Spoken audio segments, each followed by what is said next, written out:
오늘 전도사님께서 여름 사역 이후로 임지와 진로 문제를 놓고 참 많은 고민이 되시더랍니다. 사역자들에게 있어서는 아주 그때가 참 힘겨운 때예요. 목사 안수를 받기 위해서 어떤 임지가 정해져야 하는 시기들이 있는데 그때가 딱 맞물리면, 그리고 이제 가을쯤 되면 참 고민이 많이 되어지고 힘겨운 때를 보내게 됩니다.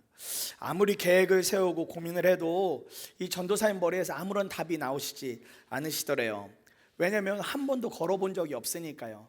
한 번도 경험해보지 못한 새로운 길로 가야 되기 때문에 이거 뭐 어떻게 준비해야 될지, 어떻게 임지를 구해야 될지 뭐 머릿속이 이렇게 하얄 정도로 이렇게 막 고민만 되고 뭐 아무것도 할 수가 없으시더랍니다. 그냥 막연하게 주님이 인도는 하시겠지? 주님이 이끌고는 가시겠지? 뭐 이 정도 생각 안에서만 머무르지 뭐 더 이상 뭘 어떻게 해야 될지 그냥 답이 나오지 않으시더래요. 그러면서 주님보다는 상황과 여건을 더 보게 되더랍니다. 기왕이면 좀 더 성도들이 있는 곳, 기왕이면 좀 더 좋은 대우를 받을 수 있는 곳, 그런 데만 이렇게 생각을 하게 되시더래요. 그런데 얼마 전에 맡고 계신 그 일이 있고 나서 얼마 후에 맡고 있는 부서의 학생이 오더니 이 전도사님을 마주하더니 할 말이 있다고 그렇게 이야기하더랍니다. 처음에는 이 학생이 다가와서 머뭇거리더래요. 그러면서 학생이 머뭇머뭇하면서 부끄러운 표정으로 전도사님에게 이렇게 이야기하더랍니다. 학생이 전도사님 위해서 기도 시간에 기도를 했대요. 중학생 아이가 전도사님을 놓고 기도했다는 거예요. 이거는 놀랄 일입니다. 중학생이 전도사님을 위해서 기도했다는 건 그 반대는 일어날 수 있을지 몰라도 중학생이 전도사님을 위해서 기도했다? 이건 벌써 주님이 강력하게 임재하신 거예요. 진짜 주님의 역사예요. 그러더니 이 학생이 이렇게 뭐 정말 전도사님 위해서 간절한 마음으로 기도했다고 이렇게 이야기하면서 이 학생이 전도사님에게 이야기하더래요. 그런데 전도사님, 하나님이 주시는 마음이 있어요. 야, 이건 더 놀랄 일이에요. 기도했는데 학생이 전도사님을 찾아가서 전도사님께 뭔가 전하라는 말이 있는 것 같은 그런 마음이 제 안에 있어요. 이렇게 이야기하는 거예요. 전도사님도 당황하셨답니다. 학생이 찾아와서 기도해 줬다는 것만 해도 너무 감격인데 거기다 대고 전할 말이 있다고 하니까 이 전도사님 너무 놀랍고 당황스럽고 기쁘고 뭐 그러시더래요. 그러면서 내심 이 전도사님 마음에 이런 마음이 드시더랍니다. 기대감이 하나 있으셨대요. 이제 나의 앞날에 대해서 하나님이 얘를 통해서 이야기하시려나 보다. 내가 아무것도 못하고 있으니까 하나님이 신실하셔서 이 아이를 통해서 이제 나의 임지, 어디로 가야 될지 이걸 말씀하시려나 보다. 뭐 그런 기대가 막 생기시더래요. 그래서 당장 학생 앉혀놓고, 그래, 하나님이 너에게 어떤 마음을 주시던 나한테 가서 무슨 이야기를 하라고 그렇게 하시던, 그랬더니 이 학생이 자꾸 뜸을 들이더래요. 한 번에 이야기를 못하고. 그러니까 이제 전도사님 마음이 더 타는 거예요. 도대체 무슨 얘기를 하려고, 얼마나 극적인 이야기가 나오려고 이럴까. 전도사님 막 기대하면서 있었는데 학생이 천천히 아주 수줍은 얼굴로 이렇게 이야기하더랍니다. 전도사님, 하나님이 이렇게 전하라고 하셔서 전해드려요. 나는 너희 전도사가 더 기도하기 원해. 네가 가서 이야기 좀 해줘. 나는 너희 전도사가 기도하기 원하니까 네가 좀 가서 이야기해줘. 학생이 찾아와서 하는 이야기가 하나님이 전도사님 기도하시래요. 전도사님 기도 더 하시래요. 이 이야기를 전해줬다는 거예요. 전도사님이 얼마나 당황스러우셨겠습니까? 본인도 본인을 알잖아요. 지금 기도하지 못하고 머리만 탱글탱글 굴리고 있는데 거기다 대고 정말 이 학생이 뭔가를 아는 것처럼 찾아와가지고 하나님이 전도사님 더 기도하시래요. 이 말씀 전하라고 하셨어요. 이야기하니까 전도사님이 매우 당황하셨대요. 그런데 그 말씀 듣고 났는데 그 학생이 건방지다, 매너 없다 이런 생각 들지 않으시더랍니다. 그게 정말 주님의 음성으로 이 전도사님 마음에 확 사로잡히더래요. 왜냐하면 진짜로 기도하지 못했으니까요. 진짜로 하나님 앞에 임재를 놓고, 그리고 그의 목회 인생을 놓고 진지한 마음으로 기도하지 못했으니까 정말 그 학생이 와서 하는 이야기가 정말 그렇게 하나님의 음성처럼 들리더랍니다. 학생의 믿음이 더 낮게 보이시더래요. 하나님께서 이 학생을 마치 천사처럼 보내셔서 자신에게 말씀하시는 것 같더랍니다. 그래서 그 말씀 듣고 정말 그대로 순종하고 회개하고 주님을 더욱 구하는 기도를 하며 마음의 평안을 찾았다고 그렇게 간증하신 이야기를 들었어요. 여러분, 이 일만 보아도 학생은 학생대로 순종을 한 겁니다. 이 학생이 정말 기도했던 거죠. 기도하니까 하나님이 조금은 부담스럽지만 그 마음을 주신 거예요. 전도사님에게 가서 말한다는 게 중학생에게 얼마나 죽음과 같은 일입니까? 더군다나 좋은 이야기도 아니고 전도사님 기도하시래요 이야기하는 거 어렵습니다. 근데 이 학생 믿음 안에선 그것이 하나님이 주신 마음이라고 분명하게 믿었기 때문에 가서 그 이야기를 그냥 전했어요. 그런데 또 한 번의 순종이 일어나죠. 이 전도사님이 그때 그런 말 하는 학생을 향해서 호되게 꾸짖거나 쓸데없는 소리 하지 마 이렇게 한 게 아니라 그걸 본인의 이야기로 받으셨어요. 받고 그대로 순종함으로 주님 앞에 무릎을 꿇으셨습니다. 주님은 이렇게 작은 것이라도 순종하고 있는 사람들을 통해서 일하시는 분이 너무나 분명하다는 사실을 이 간증을 듣다가 제가 깨닫게 되었어요. 오늘 본문은 마태복음 1장 18절 이하의 말씀과 대조가 됩니다. 마태복음 1장 18절에는 천사가 남편인 요셉을 찾아가는 이야기가 나와요. 요셉을 찾아가서 그의 아내가 될 사람인 마리아가 아이를 갖게 될 것이라는 이야기를 전해주는 게 마태복음 1장 18절 이하의 말씀입니다. 그런데 오늘 본문 누가복음 1장 26절 이하는요, 아내가 되는 마리아에게 천사가 나타나서 이야기해 주시는 장면이에요. 그러니까 천사가요 요셉을 따로 찾아가고 마리아를 따로 찾아갔다는 이야기예요. 그런데 두 사람에게 동일한 메시지를 들려주고 있는 것입니다. 두 장면 모두에서 천사가 전하는 메시지가 있어요. 다른 메시지가 아닙니다. 주님께서 요셉과 마리아 당신의 삶을 통하여 일하실 것이라는 분명한 메시지를 전해주십니다. 그리고 두 사람은 천사의 이야기를 듣고 어떻게 반응하냐면 순종해요. 두려움도 찾아오고 이걸 어떻게 감당해야 될까라는 어려움도 그 마음에 분명히 있었지만 천사가 전해준 그 이야기가 하나님의 말씀이었기 때문에 요셉도 마리아도 순종함으로 결단합니다. 오늘 말씀을 통해서 주님이 우리 가운데 특별히 순종하는 사람들을 통해서 어떻게 일하시는지 우리가 함께 붙들고 함께 기도했으면 좋겠습니다. 첫 번째로 이 세상 가장 큰 기쁨이신 주님이 임마누엘 우리와 함께 하신다는 것이 얼마나 큰 기쁨인지 얼마나 감격스러운 일인지 모릅니다. 무엇보다 주님이 우리와 함께 하신다는 것은 진짜 기쁨이며 가장 큰 은혜인 거예요. 주님이 우리와 같은 사람에게 오셨다는 건 정말 기적과도 같은 일입니다. 28절부터 31절에 천사가 안으로 들어가서 마리아에게 말하였다. 기뻐하여라, 은혜를 입은 자야, 주님께서 그대와 함께 하신다.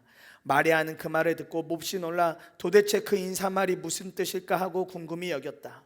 천사가 마리아에게 말하였다. 두려워하지 말아라 마리아야, 그대는 하나님의 은혜를 입었다. 보아라, 그대가 잉태하여 아들을 낳을 터이니 그의 이름을 예수라 하여라. 말씀을 전하고 있습니다. 갈릴리 나사렛은요 당시에 별로 주목받지 않는 동네였습니다.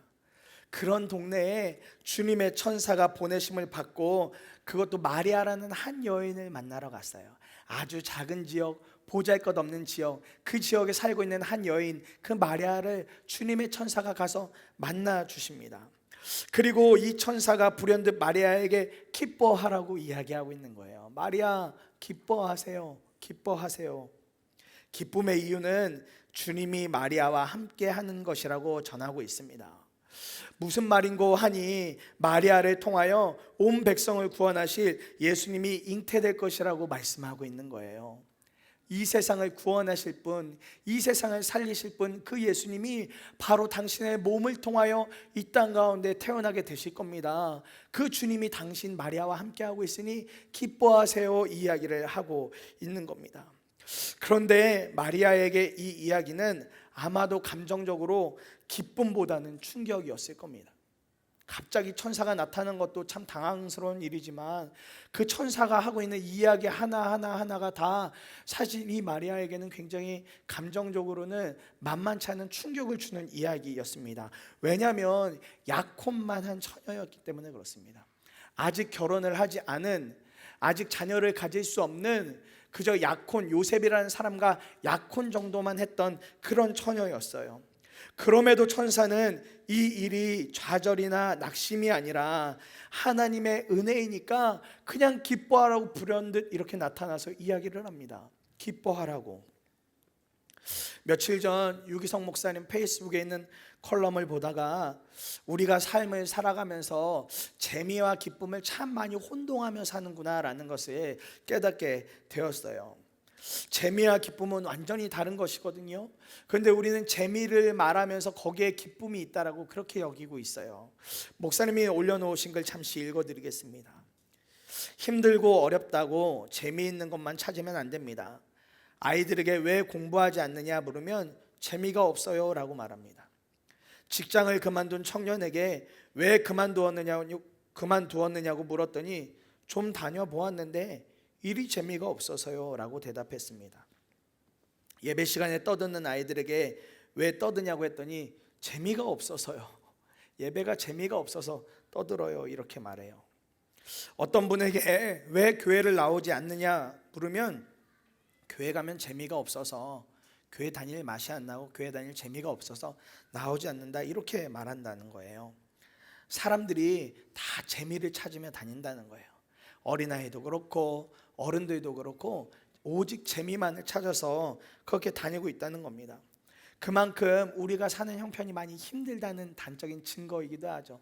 재미를 찾고 즐거움을 찾고 있다는 건 우리가 지금 살아가는 형편이 그만큼 만만치 않고 힘겹다는 이야기예요.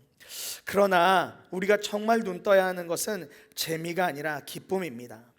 재미는 있는데 기쁨은 없는 것이 많습니다. 그런 재미는 위험한 것입니다.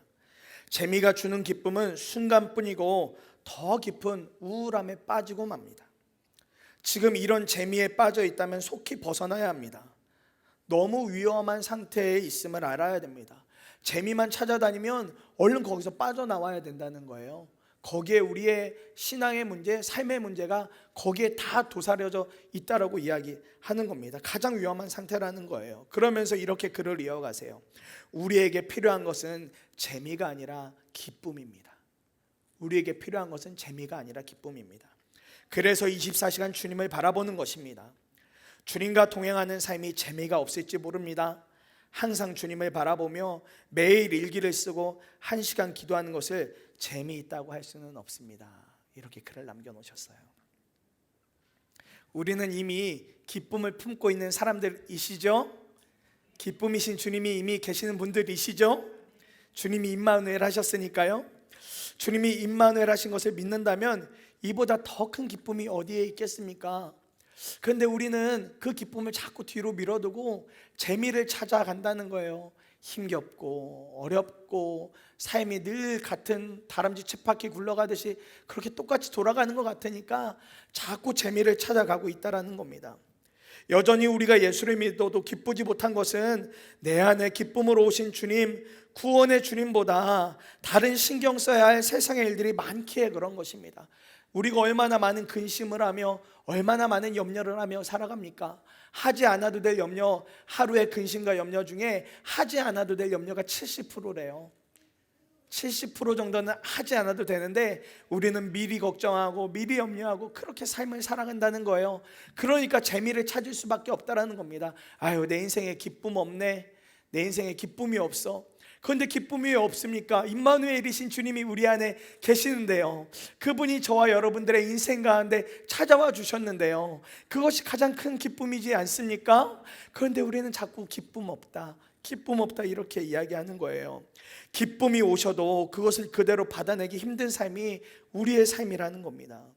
그런데 오늘 마리아의 상황도 현실, 이 마리아의 눈앞에 그려져 있는 현실만 놓고 본다면 앞으로의 일은 사실 절대로 일어나지 않았으면 하는 일이에요. 와, 내가 아직 결혼도 안 했는데 내 몸에 아이가 생긴다면 이 일을 내가 어찌 감당하지? 이 일을 내가 어떻게 감당해야 될까? 그러니까 절대 마리아의 입장에서 본다면, 현실만 놓고 본다면 절대 일어나서는 안 되는 일입니다. 그래서 천사가 이야기하는 거예요. 두려워하지 말라고요. 마리아, 두려워하지 말라고요. 이와 같은 상황을 마태복음 1장 18절 이하의 요셉에게도 동일하게 이야기합니다. 요셉 중심으로 기록한 마태복음에서 천사는 동일하게 걱정하고 근심하고 있는 요셉에게 이야기해요. 두려워하지 말라고. 하나님이 함께 하시고 성령께서 하시는 일이니까 두려워하지 말라고 그렇게 이야기합니다.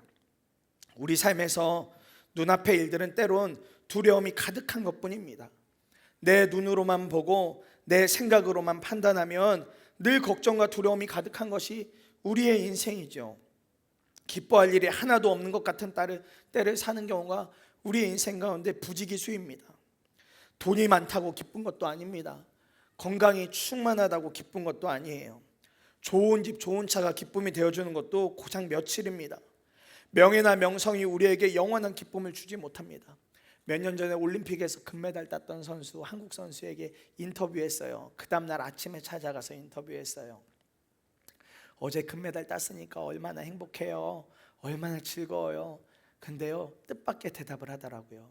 어제 저녁까지는 너무 기쁘고 좋았어요. 근데 오늘 아침에 눈 뜨면서 두려워졌어요. 아니, 금메달 딴 사람이 뭐가 두려워요? 이제 저는 이걸 방어해야 되잖아요. 이거 1등 지켜야 되잖아요.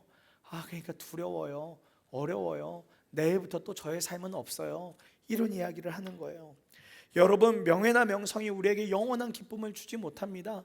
1등을 했다고 해서 세계 최고가 됐다고 해서 그것이 우리에게 영원한 기쁨을 주지 못해요. 오직 하나님이 임마누엘 하실 때에만 모든 상황들을 뛰어넘어서 기뻐할 수 있는 것입니다. 하나님이 내 삶에 찾아와 주셔서 내 삶의 진짜 주인이 되어 주셔야만 상황을 뛰어넘어서 상황과 상관없이 기뻐할 수 있는 거예요. 이 기쁨을 안다는 것이 얼마나 큰 위로인지 모릅니다. 이 기쁨을 알게 되면 상황이 아니라 그때부터는 정말 주님을 보게 되어져요.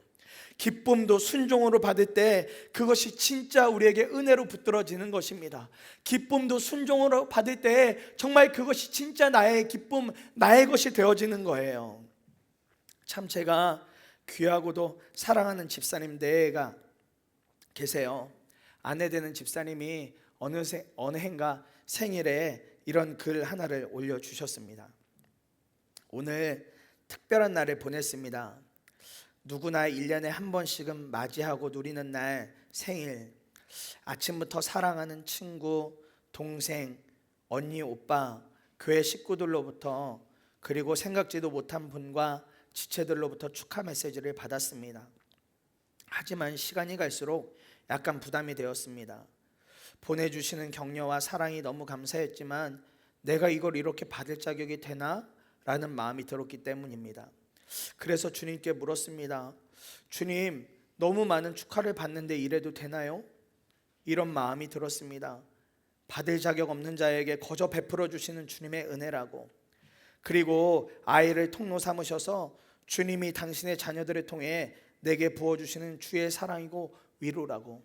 이 집사님 내외의 아이가 에드워드 증후군이라는 희귀 질병 가운데 있어요. 사실 뱃속에서부터 아이를 그냥 사산해야 된다고 병원에서 그렇게 권할 정도로 그런 분이세요. 그런데 두 분이 그냥 믿음으로 낳기로 결정하시고, 지금 정말 감사한 건 병원에서 태어나면 길어야 보름, 정말 잘 살면 한 달 정도 살 거라고 했는데 지금 2돌을 넘게 그 아이가 살아가고 있어요. 그런 집사님 마음에 이 사랑이 너무 과분하게 다가온 거예요. 그러면서 이렇게 글을 이어가시더라고요.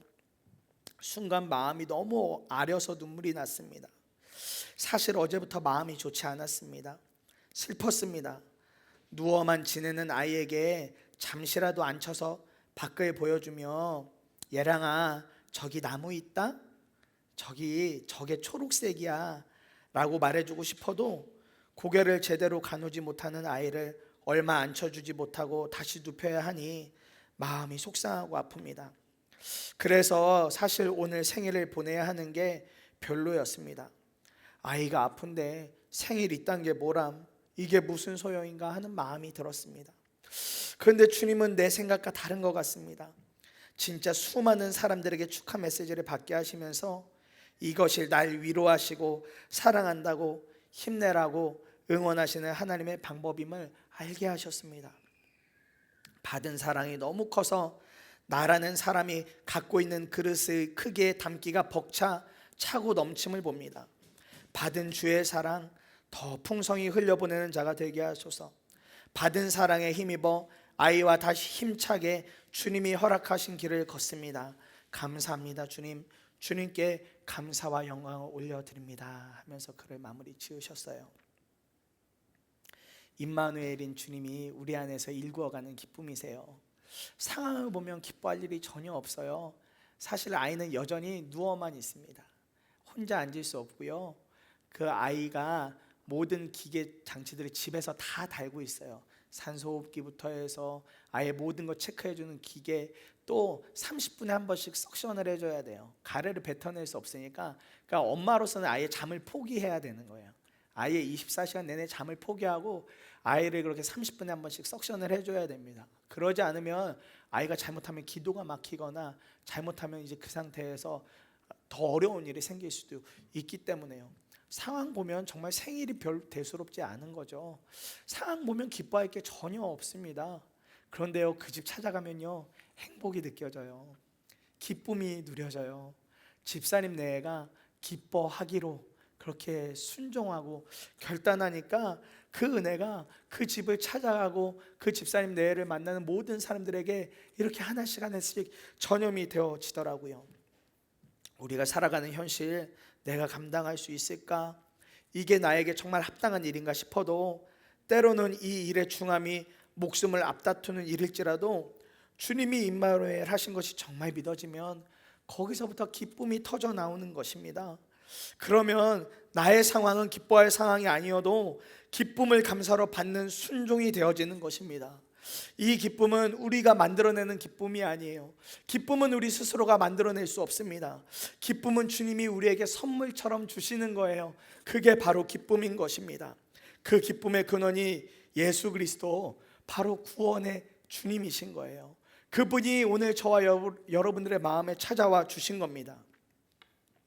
주님께서 우리를 구원하시려고 하나뿐인 독생자 아들을 준비시키고 계세요. 그리고 그 일을 아직 결혼도 하지 않은 사람을 통로 삼아서 이루시겠다고 그렇게 지금 약속하고 계시는 겁니다. 그래서 두 번째로 붙은 것이 이거예요. 주님은 이와 같이 우리 안에 거하시면서 우리가 정한 한계를 넘게 하신다는 것입니다. 우리는 안 된다고 말할지 모르지만, 우리는 불가능하다고 할지 모르지만 주님께서는 그 모든 한계를 뛰어넘게 하시는 주님이라는 것을 우리가 오늘 말씀을 통해 붙들기 원합니다. 34절과 35절에 마리아가 천사에게 말하였다. 나는 남자를 알지 못하는데 어떻게 이런 일이 있겠습니까? 천사가 마리아에게 대답하였다. 성령이 그대에게 임하시고 더없이 높으신 분의 능력이 그대를 감싸줄 것이다. 그러므로 태어날 아기는 거룩한 분이요 하나님의 아들이라고 불릴 것이다. 아멘. 생물학적으로 남자를 모르는 자매가 아이를 가질 수 없는 노릇이죠. 우리의 기준, 우리의 생각으로는 절대 일어날 수 없는 일입니다. 그런데 그렇기 때문에 하나님만이 가능한 일인 것입니다. 우리의 기준이나 우리의 생각으로 되지 않기 때문에 하나님만으로는 가능한 일이 되어지는 거예요.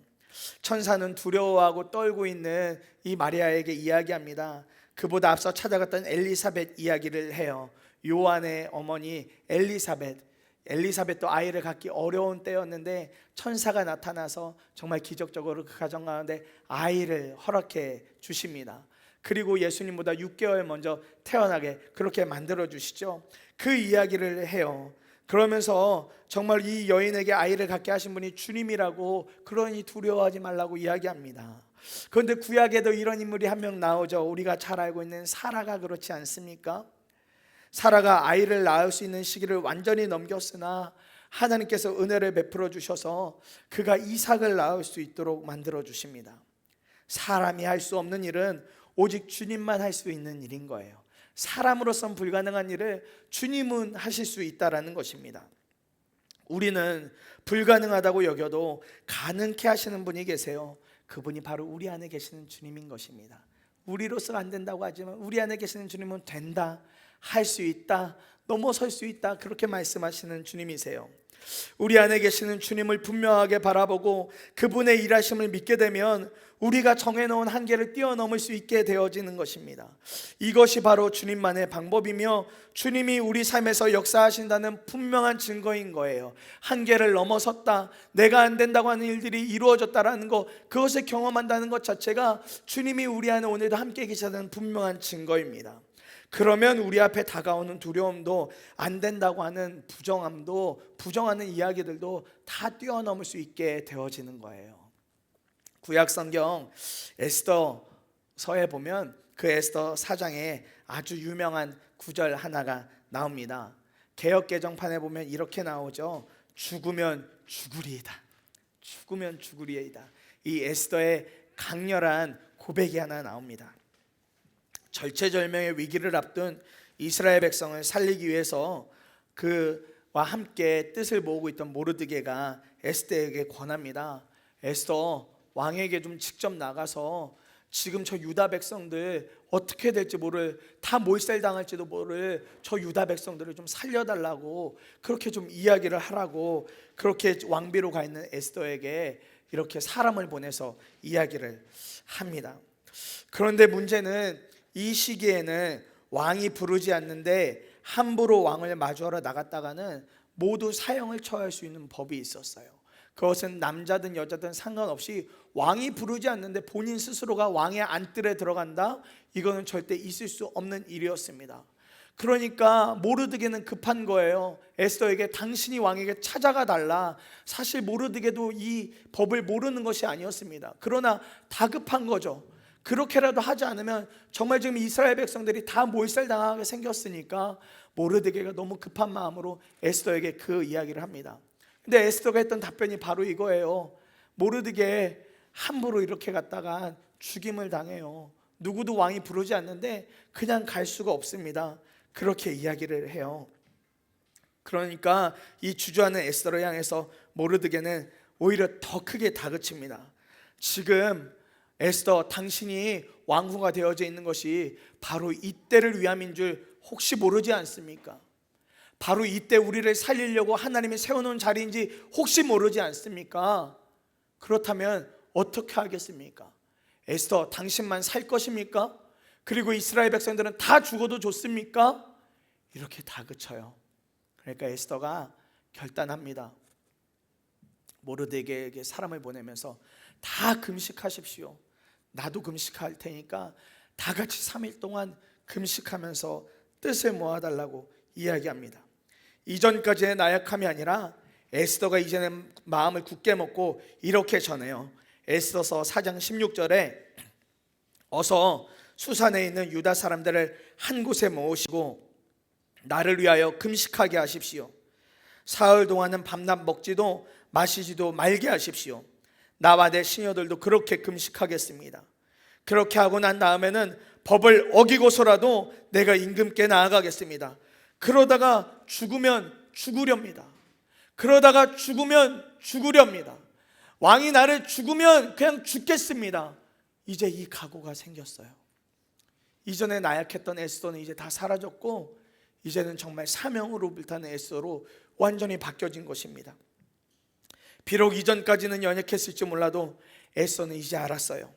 지금이 바로 자신의 한계를 뛰어넘어야 하는 순간이라는 것을요.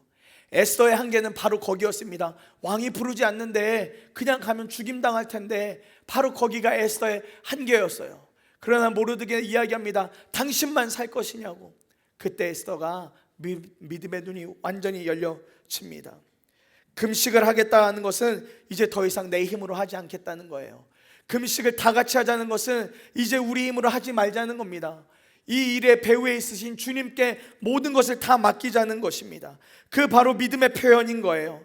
더 이상 믿음을 우리 머리에서만 맴돌게 하지 말고 그렇게 머리 안에서만 맴돌고 있는 믿음이 아니라 실제로 사용하는 믿음으로 사용하자고, 그렇게 에스더가 오히려 더 강인한 믿음으로 나아가고 있는 것입니다.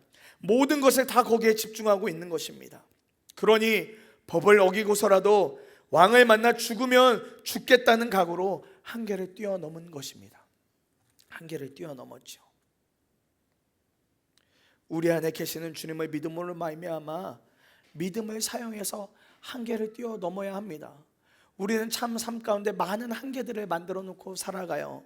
마리아에게 있어서도 천사를 만나고 들은 내용은 매우 당황스럽고 두렵고 주저하게 만드는 내용이었습니다. 그러나 오늘 말씀을 한번 보세요. 이렇게 말씀하세요. 성령이 그대에게 임하시고 더없이 높으신 분의 능력이 그대를 감싸줄 것이다 말씀하고 있습니다. 성령이 임하시면 우리 힘으로 불가능하다, 이제는 안 된다고 하는 일도 가능케 되어지는 것입니다. 이 일의 주도권이 성령님께 있는 거예요. 모든 일의 주도권이 주님께 있는 것입니다. 마리아가 결정하는 것이 아니라 마리아 안에 계시는 주님께서 모든 것을 결정하는 것이기 때문에 그렇습니다. 이것은 저와 여러분들의 삶에도 동일합니다. 저와 여러분들의 삶에 많은 한계들이 있죠. 두려움은 말할 것도 없습니다. 죄에 대한 두려움, 생활에 대한 두려움, 관계 안에서의 두려움, 이 두려움이라는 단어가 참 우리를 힘겹게 합니다. 그리고 이 두려움이 한번 우리 인생을 딱 붙들기 시작하면, 우리를 한번 완전히 사로잡으면 우리 스스로가 너무 많은 한계를 만들어놔요. 안 돼, 할 수 없어, 할 수 없어, 그만할래, 멈출래, 어려워, 이렇게 말하게 된다는 것입니다. 제가 청년 시절에 처음으로 비행기를 탔어요. 청년이 되어서 20대 중반이 되었을 때 처음으로 비행기를 탔습니다. 제가 있던 고향교회에서 카자흐스탄이라는 곳으로 선교를 가게 됐었어요. 그 나라에 가서 상황을 살피고 또 기도하고 거기에서 진행되어지는 컨퍼런스에 참석하는 일정으로 카자흐스탄을 다녀왔습니다. 그런데 사실 그 선교는 제가 가지 않으려고 했던 선교였어요. 그냥 가지 말아야겠다. 저 스스로가 완전히 한계에 매여 있었거든요. 당시에 이제 뒤늦게 신학교 갓 들어가서 겨우 학비 또 책 사볼 수 있는 정도의 재정으로 그렇게 열심히 살고 있었습니다. 교회에서 신학생이 되니까 그래도 감사하게 그런 일부의 재정들을 이렇게 다 지원을 해 주셨어요. 그러니까 저한테는 선교를 나간다, 또 여러 큰 재정을 들여서 선교를 나간다는 것은 저의 이야기가 아니라 다른 사람들이 해야 될 그런 이야기로 저한테는 이렇게 들렸습니다. 그래서 계획을 할 단계부터 이미 제 마음에는 이런 한계가 있었어요. 나는 저런 재정 없으니까 안 갈 거야, 안 가도 되는 거야, 난 그냥 한국이 좋아, 여기 있을래, 이렇게 결론 내고 있었습니다. 그렇게 시간을 보내는데 당시에 청년들이 모두 묶여져 있는 메신저가 하나 있었어요. 지금은 사라진 네이트온이라는 메신저에서 저희 청년 공동체가 한 50명 정도가 다 그렇게 묶여 있었습니다.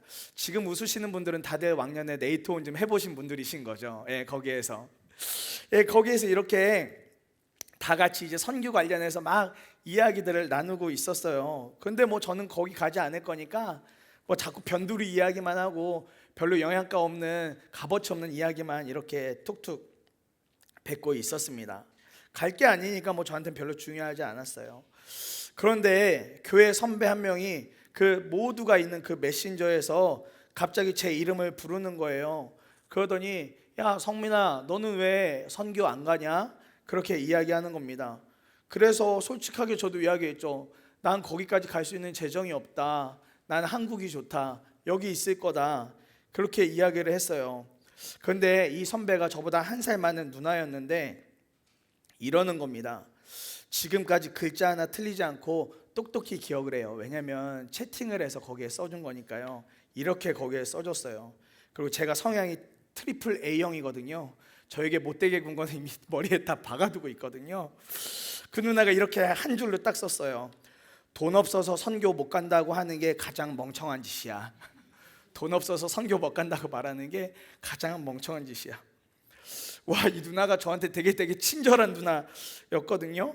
믿음도 좋고. 그래서 지금 어느 교회에서 사모를 하고 있어요. 근데 누나가 거의 공격성 발언을 저한테 한 겁니다. 제가 선교 못 가겠다고 하니까 선교 돈 없어서 못 간다고 하는 네가 가장 멍청한 짓을 하고 있다, 이렇게 저한테 이야기하는 겁니다. 그런데요, 짧은 순간이지만 그게 주님이 저한테 하는 이야기처럼 들리는 거예요. 야, 선교를 간다는데 돈 없어서 못 간다는 게 그 가장 멍청한 행동 아니냐? 가장 어리석은 행동 아니냐? 이렇게 저한테 생각이 들리는 겁니다. 그런 와중에 이 누나가 한 번 더 못을 박는 멘트를 했어요. 저하고 상의도 안 하고 여전히 그 메신저 창 다 들어와 있는 거기에서 개인적으로 연락한 것도 아니고, 성민이도 이번 선교 명단에 넣어, 그리고 너 기도해, 끝! 이렇게 남겨버린 거예요. 그렇게 그냥 명단에 제 이름이 올려졌습니다. 여전히 제 마음은 그러고 나서 채팅을 마치고 누워있는데도 이게 될 일인가? 지금 나는 한 번도 이거 선교 갈 생각을 안 해서 아르바이트도 더 안 했고 따로 재정을 모을 어떤 액션을 취하지 않았는데 이게 과연 가능한 일인가? 그런 기도도 해본 적이 없으니까 계속해서 제 한계들에 이렇게 둘러싸여져 있었습니다. 그래도 어떡합니까? 모두가 보고 있는 그 메신저 창에 제 이름이 들어갔고 선교 돈 없어서 못 가면 멍청이라고 하는데 결단했습니다.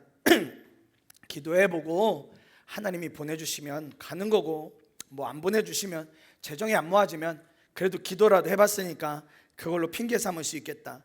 그래서 그 다음날부터 새벽 예배 시간에 정말 간절함으로 나아가서 기도했습니다. 하나님, 멍청이가 되기 싫어요. 멍청이 정말 되기 싫어요. 하나님, 정말 이 선교가 제가 가야 되는 거면 하나님께서 좀 길을 열어주세요. 하나님이 좀 도와주세요. 근데 뭐 며칠 기도했는데 전혀 아무런 기미도 보이지 않는 거예요. 심지어 그 이야기를 했던 누나는 그 정도 됐으면 본인이 후원이라도 해줘야 될 텐데 본인도 뭐 저랑 상황이 별반 다르지 않으니까 뭐 그 누나도 아무 얘기 못하고 있는 겁니다. 근데 그렇게 한 일주일, 한 열흘 정도 그래도 새벽에 약속했으니까 나가서 날마다 기도했어요. 근데 한 열흘 정도 지났을 때 교회 또 친한 형 한 명이 따로 연락을 해오는 겁니다. 그러면서 형이 이렇게 이야기하는 거예요. 성민아, 형이 이번에 그 선교를 좀 가고 싶었는데 회사 일정 때문에 도저히 갈 수가 없어. 그러면서 저한테 하는 이야기가, 내가 갈 회비 그냥 그거 가지고 네가 가라, 네가 갔다 와라, 이렇게 이야기를 하는 거예요. 그때 알았어요. 하나님이 기도하면 정말 들어주시는 거구나. 내 인생의 한계를 정해놓을 게 아니라 하나님께 맡기면 그 일을 믿음으로 반응하기 시작하면 그때부터 하나님의 한계를 하나하나 무너뜨려 주시는 거구나.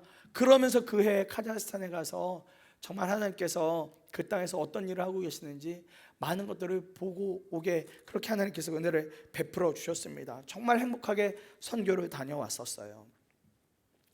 사랑하는 여러분, 우리가 우리의 삶 가운데 한계를 많이 정해놓고 살아갑니다. 그런데 우리가 한계를 정할 필요가 없어요. 믿음으로 반응하고 함께 하시는 주님만 붙들고 나가는 것입니다. 마리아에게 찾아온 천사는 지금 이 상황을 이야기해 주는 거예요. 우리를 구원하실 분이 마리아 그대를 통해 잉태가 될 것인데 이 일은 주님께서, 성령께서 직접 하시는 그분의 능력으로 하시는 일이라고 말씀하고 계시는 겁니다. 그러니까 마리아, 두려워하지 말라고, 두려워할 필요 없다고, 한계도 정할 필요가 없다고 그렇게 말씀해 주고 계시는 거예요. 마리아, 당신은 안 된다고 할지 모르지만 이미 하나님은 그 일을 시작하셨노라고, 하나님은 이미 그 한계를 넘어섰노라고 그렇게 말씀해 주고 계시는 겁니다. 천사를 통하여 주님이 우리에게 오신다는 은혜의 이야기와 그 일을 직접 주님께서 하신다는 이야기를 들은 마리아는 이제 결심을 해요. 이제 아주 분명하게, 확고하게 결심합니다. 말씀이 자신을 통해 이루어지기를 갈망하게 됩니다. 주님은 이와 같이 주님의 말씀을 듣고 순종하는 사람을 통하여 뜻을 이루세요. 38절에 이렇게 마리아가 반응합니다. 마리아가 말하였다. 보십시오 주님, 나는 주님의 여종입니다. 당신의 말씀대로 나에게 이루어지기를 바랍니다. 당신의 말씀대로 나에게 이루어지기를 바랍니다. 천사는 마리아에게서 떠나갔다 말씀합니다. 마리아는 천사를 통하여 주님이 오신다는 기쁨의 소식, 그것이 마리아 그 자신을 통하여 이루어질 것이라는 이야기와 하나님은 전혀 불가능함이 없으시다는 말씀을 듣고서 결심했어요. 그의 고백의 첫머리가 주님의 여종이라고 고백합니다. 이제 주님의 여종이에요. 제가 이제 주님의 종입니다. 이렇게 고백하는 거예요. 여러분, 종이 된다는 것은 이러한 것을 의미해요. 이제 어떤 말씀이라도 따르겠다고요. 종에게는 권리가 없는 거잖아요. 종에게는 선택할 수 있는 어떤 권한이 없는 거잖아요. 종은 그저 주인이 하라는 대로 하면 되는 거잖아요. 마리아가 믿음이 이제 완전하게 확고해졌습니다. 제가 여종입니다. 주님의 말씀을 저를 통해 이루어 주세요. 주님의 말씀을 저를 통해 이루어 주세요. 그렇게 이루어지길 바란다고 고백합니다. 이 본문의 설교를 준비하면서 다른 목사님들은 어떻게 설교를 준비하셨나 이렇게 찾아보다가 어느 목사님이 정하신 제목 하나가 제 눈에 딱 들어왔어요. 근데 제목이 아주 강렬했습니다. 위험한 순종이라는 제목이었어요. 이 똑같은 본문으로 말씀을 준비하셨는데 위험한 순종 이렇게 제목을 정하셨더라고요. 그래서 말씀은 듣지 않고 왜 이분이 이렇게 강렬하고 조금 좀 파격적인 이런 제목을 정하셨을까, 왜 이리 심각할까 하고 다시 저는 말씀 묵상하고 또 이 당시 상황들을 찾아보고 떠올려 보니까 진짜 그 제목이 가장 와닿는 제목 중에 하나더라고요. 위험한 순종이라는 이야기가요. 왜냐면요, 결혼하지 않은 여인이 아이를 가졌다니까요. 그리고 이 사실을 누구에게도 말하지 않고 10달을 이제 버텨야 되는 순간이 왔어요. 여러분, 아이를 갖는데 그 아이가 그냥 뱃속에서 가만히 있습니까? 시간이 지날수록 어쩔 수 없이 배가 나오기 시작하잖아요. 그런데 그걸 10달 동안 잘 숨겨야 되는 거예요. 버텨야 되는 겁니다. 물론 요셉도 마찬가지였겠지요. 그런데 만일 이 일이 누군가에게 발각이 된다면 이건 죽어 마땅한 일이었어요. 결혼도 하지 않았고 처녀가 아이를 가졌다? 당시 사람들에게는 받을 수 없는 이야기, 이해할 수 없는 이야기였습니다. 죽어 마땅한 것이 당시의 사회 상황이었어요. 죽음마저 각오한 순종을 마리아는 하기로 결심한 거예요. 그러니까 주님, 제가 주님의 여종이 되겠습니다. 주의 말씀을 저를 통해 이루어 주세요 라는 이 순종은요, 주님, 이제 제 목숨도 다 내어놓습니다. 제 목숨도 이제 저의 것이 아닙니다. 제 목숨도 다 주님의 것입니다. 그냥 주님, 저를 통해 주님 뜻대로 사용해 주세요. 주님, 저는 그저 주님의 통로가 될게요. 그래서 위험한 순종이라는 거예요. 목숨까지도 내어놓고 하는 순종이었기 때문에요. 아무것도 계산하지 않고 오직 주님만 바라본 순종이라는 마음이 이 제목과 함께 제 마음에 이렇게 자리가 잡게 되어지더라고요. 한국 교회사에 보면 믿음을 지키며 하나님 배신하지 않았던, 또 오직 순종함으로 주님의 복음을 전했던 많은 믿음의 선배들이 계세요. 저희가 130년 조금 넘는 역사지만 정말 걸출한 믿음의 선배들, 오늘 우리가 이 땅을 밟으며 믿음 생활할 수 있도록 그 토양을 만들어준 믿음의 선배들이 참 많이 계시는데, 그 중에 한 분을 꼽자면 한국 여성 최초의 순교자라고 불리우는 문준경이라는 여자 전도사님이 계세요. 문준경이라는 전도사님. 이 전도사님이요, 1891년에 저쪽 전남 신안의 작은 섬 암태도에서 태어나서 그래도 나름 그 지역에서는 넉넉한 양반 가문에서 더 귀여움 독차지하면서 그렇게 삶을 사셨어요. 아주 유복하게 사셨습니다. 근데 이제 때가 차고 이제 결혼을 할 때가 되어서 결혼을 했는데 웬일인가요? 결혼 첫날 밤에 남편으로부터 버림받고, 남편이 결혼 딱 첫날 밤부터 다른 여인에게 가서 살겠다고 그렇게 하고, 참 그때 당시 법은 왜 그랬는지 몰라요. 이 여인은 그럼에도 불구하고 시댁에서 시집살이를 그냥 다 감당하며 살았어요. 그것도 1, 2년도 아니고 20년이나 그 일을 감당합니다. 남편 없이 시누이, 시어머니 모든 시중을 다 대면서 20년을 그렇게 살아요. 그러던 중에 우연히 마을에 오신 어느 전도자를 통해서 하나님을 영접하고 복음을 받아들이고 완전히 다른 삶을 살게 됩니다. 문준경 전도사님이 그때부터 했던 일이 뭐냐면요, 찬송을 부르면서 마을을 다니면서 복음을 전하셨어요. 많은 사람들이 전도사님 덕분에 하나님을 만났습니다. 이분이 그렇게 복음을 마주하게 되니까 막 이제 마음이 불탔어요. 이분 글 하나도 모르는 분이셨어요. 그런데 이분이 성경책을 보고 싶은 거예요. 하나님 말씀을 너무 보고 싶은 간절함이 있으니까 정말 찾아다니면서 겨우겨우 한글 공부했어요. 그리고 겨우 성경 읽을 정도가 되니까 그 다음은 경성 성서학원이라는 곳에 들어가서, 오늘날로 따지면 신학교죠. 신학교에 들어가서 체계적인 공부를 하셨습니다. 그렇게 학기 중에는 성서학원에서 열심히 공부하고 실습 기간이 되면 이제는 그 시댁에서 이제 완전히 다 풀려져서 그렇게 정말 말 그대로 버림받은 여인이 되어서 그냥 호롤단신 그렇게 삶을 살았는데, 이제 방학이 되고 실습 기간이 되면 고향에 내려와서 신안에 보면 정말 작으면서 많은 섬들이 그 신안군 안에 있거든요. 이 섬들에 다 돌아다니면서 복음을 전했어요. 임자도의 진리교회를 시작으로 마을 곳곳에 교회를 개척하기 시작했습니다. 그분이요 1년이면요 고무신을 9켤레를 갈아 신으셨대요. 1년 동안 얼마나 많이 걸어 다니셨는지, 얼마나 많은 길을 다니셨는지 1년이면 9켤레 고무신을 달아 없어지도록 그렇게 신으셨답니다. 가난한 사람에겐 위로자로, 병자들에겐 때때로 의사로, 아이 낳는 집에서는 산파가 되어주면서 그렇게 어려운 사람들을 도우셨다는 거예요. 그러던 중에 1950년에 6.25 전쟁이 발발합니다. 전쟁이 터지니까요 이 작은 섬마을 이 신안까지도 이제 공산당이 들이닥쳤어요. 그때 문준경 전도사님 얼마든지 그곳을 벗어날 수 있는 기회들이 있었습니다. 마을 사람들이 다른 곳으로 피신하라고, 전도사님 다른 곳으로 가서 피신하시라고 그랬는데 전도사님 피하지 않으셨어요. 양떼들을 버리고 본인만 살러갈 수 없다고 여기셨던 거예요. 오히려 계속해서 공산당들이 들어오고 있는 그 신안 증도에 있는 증동리라는 교회를 갔다가 그만 그곳에서 이제 공산당들에게 붙잡히게 되십니다. 공산당들은 당시에 그리스도인들 잡으면 늘 하는 게 있었어요. 회유하는 거였어요. 너희들이 복음 포기하면 살려주겠다. 예수님 저주하면 살려주겠다.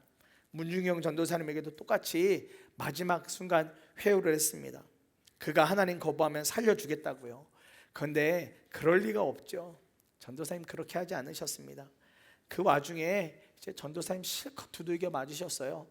이제 숨이 겨우 깔딱깔딱 붙어있는 그때에 전도사님이 아주 작지만 뚜렷하게 이 한 말씀 남기셨다 그래요. 오, 지금도 살아계신 하나님 아버지, 죄 많은 이 영혼을 받아 주옵소서. 죄 많은 이 영혼. 사실 문준경 전도사님 무슨 죄가 있습니까? 근데 본인을 향해서 주님, 죄 많은 이 영혼 이제는 받아 주십시오. 이 마지막 한 말씀 남기고 59세가 되던 그때에 그렇게 공산군의 총 칼에 순교를 당하셨습니다. 이 위험해 보이는 순종을 통해서 신안군 일대에 엄청난 믿음의 후학들이 나왔어요. 전도사님이 어머니의 마음으로 뿌린 순교의 씨앗은 이 증도라는 섬 하나에 깊이 뿌려 내려져서 섬 전체 거의 90% 넘는 사람들이 예수를 믿는 섬이 되어졌어요. 여러분, 증도에 들어갈 때 그 증도라는 섬의 주요한 타이틀 하나가 뭔지 아세요? 담배가 없는 섬이에요. 담배가 없는 섬. 거기는 마트나 슈퍼에서 담배를 팔지 않습니다. 거의 대부분 그리스도인이기 때문에요 그런 일이 없어요. 밤 7, 8시가 넘어가면 식당들도 다 문을 닫습니다. 그런 지역이 바로 증도라는 지역이에요. 그곳에서 그렇게 복음을 전하다가 순교하셨습니다.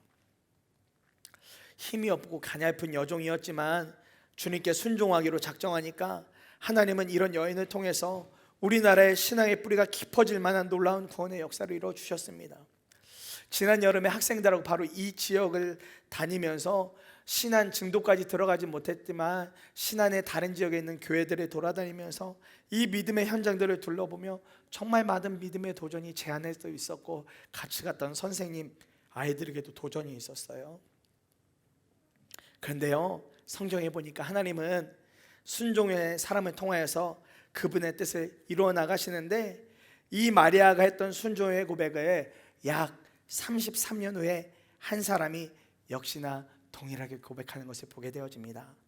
그분이 바로 예수 그리스도세요. 그 어머니 마리아가 했던 그 고백대로 33년이 지나 예수님께서 동일한 고백을 하십니다. 예수님은요, 태어나기 전부터 그의 인생이 완전히 정해져 있으셨어요. 마태복음 1장 21절에 보니까 마리아가 아들을 낳을 것이니 그의 이름을 예수라 하라. 그가 자기 백성을 그들의 죄에서 구원할 자이시다. 예수님이 태어나지 않았는데 예수님이 할 일이 이미 다 정해져 있으셨습니다. 천사가 요셉을 만나서 일러준 이야기예요. 예수님은 태어나기 전에 모든 운명이 결정되어 있으셨습니다. 우리가 지은 죄에서 구원하여 주시는 것이 예수님의 사명이었어요. 저와 여러분들의 죄의 속박에서 완전히 풀어주신 것이 예수님이 태어나기 전부터 감당하셔야 됐던 사명이었고 사역이셨고 주된 일이셨습니다. 그리고 예수님이 잡히시던 날 밤 겟세마네에서 기도하세요. 이때 주님의 마음이 고스란히 나타나시는데 이 모습 보는데 안타깝더라고요. 이 예수님의 절절한 기도가 제 마음을 막 후벼 파는 것 같았어요. 마태복음 26장 28절에 제자들에게 기도하러 가시면서 이렇게 말씀하시거든요. 내 마음이 괴로워 죽을 지경이다. 내 마음이 괴로워 죽을 지경이다. 너희는 나와 머무르며 나와 함께 깨어 있으라. 그리고 나서 예수님이 기도하러 가세요. 근데 기도하러 가시는 예수님이 마음이 너무 괴로우시대요. 본인의 사명, 이제 그때가 찬 것을 이제 아시는 예수님이 본인도 이제 마음이 너무 괴로우시다는 거예요. 그러니까 제자들에게 기도 부탁하는 거예요. 너희들도 깨어서 기도하고 있어줘. 예수님과 함께한 제자들에게 이 마음을 나누셨습니다. 주님이 감당하실 가장 완전한 순종을 목전에 두시고 그만큼 괴로우셨다는 것을 알 수 있습니다. 그러나 주님은 이내 사람의 마음을 완전히 꺾으시고 하나님의 뜻에 순종함으로 기도를 올려드리세요. 마태복음 26장 39절에 나의 아버지 하실 수만 있으시면 이 잔을 내게서 지나가게 해주십시오. 그러나 내 뜻대로 하지 마시고 아버지의 뜻대로 해주십시오. 42절에도 동일하게 기도합니다. 나의 아버지, 내가 마시지 않고서는 이 잔이 내게서 지나갈 수 없는 것이면 아버지의 뜻대로 해주십시오. 내가 마시지 않는다면 도저히 될 수 없는 일이라면 주님 뜻대로 그냥 하세요. 아버지의 뜻대로 그대로 하세요. 그리고 똑같은 기도 제목으로 한 번 더 기도를 올려드립니다. 그만큼 예수님 자신도 감당하기 쉽지 않은 순종이었다는 겁니다. 사랑하는 여러분, 누구에게나 순종은 어려운 거예요. 순종은 누구에게나 어려운 일입니다. 순종이 쉽다 말하는 사람 없습니다. 그러나 그런 어려움을 넘어서서 순종하는 그 사람을 통해서 하나님께서 일하신다는 거예요. 그 어렵다 말하는 순종을, 그 어려움을 넘어서 사게 될 때 하나님께서 일하시게 되는 것입니다. 결국 예수님이 행하신 일이 무엇입니까? 기도가 맞춰지자 잡혀가시고 그렇게 십자가에 못 박혀 돌아가심으로 말미암아 저와 여러분의 모든 죄를 해결해 주셨습니다. 주님이 이 순종을 감당해 주셨기 때문에 저와 여러분들이 오늘 숨을 쉬며 이 땅을 살아가고 있는 것입니다. 예수님도 오직 순종함으로 모든 일을 감당하셨습니다. 사랑하는 여러분, 임마누엘이신 주님이 오셨어요. 저와 여러분들에게 오셨습니다. 주님이 우리와 같은 사람, 우리와 같이 더러운 사람, 죄인된 우리의 이 오물통 같은 이 마음에 주님이 오셨다는 게 너무 기적이지 않습니까? 그 마음에 들어오셔서 모든 오물과 찌꺼기를 다 벗어내어 던져주고 깨끗하게 하여 주시려고 주님이 우리에게 오셨습니다. 이것이 우리에게 너무 큰 기쁨이며 감격입니다. 그런데 그 주님이 그냥 오시지 않으셨습니다. 우리를 주님의 방법대로 이끌고 가시기 위해 오셨습니다. 우리 안에 오신 주님은 우리와 함께 하시면서 우리가 생각한 일들을 뛰어넘어서 일하시는 주님이세요. 우리는 한계를 만들지만 우리 안에 계시는 주님의 능력은 한계를 넘어서서 믿음을 사용하도록 이끌고 가십니다. 우리 안에 오신 주님이 하시는 일이 바로 이런 일입니다. 이 은혜를 붙든 사람이 할 수 있는 일은 오직 순종입니다. 주님의 말씀이 이루어지기를 갈망하는 사람의 순종을 통하여 주님은 주님의 뜻을 이루어 가십니다. 우리 안에 기쁨으로 오신 주님이 믿음의 한계를 뛰어넘는 도전으로 말씀하실 때, 함께 나와 이 한계를 넘어서자 말씀하실 때 이렇게 우리가 고백하기 원합니다. 주님의 말씀이 나를 통하여 이루어지기 원합니다. 주님의 말씀이 나에게 이루어지기를 원합니다 라는 분명한 순종의 믿음으로 나아갈 수 있는 저와 여러분 모두의 믿음이 되기를, 삶이 되기를 간절히 소망하며 축복합니다.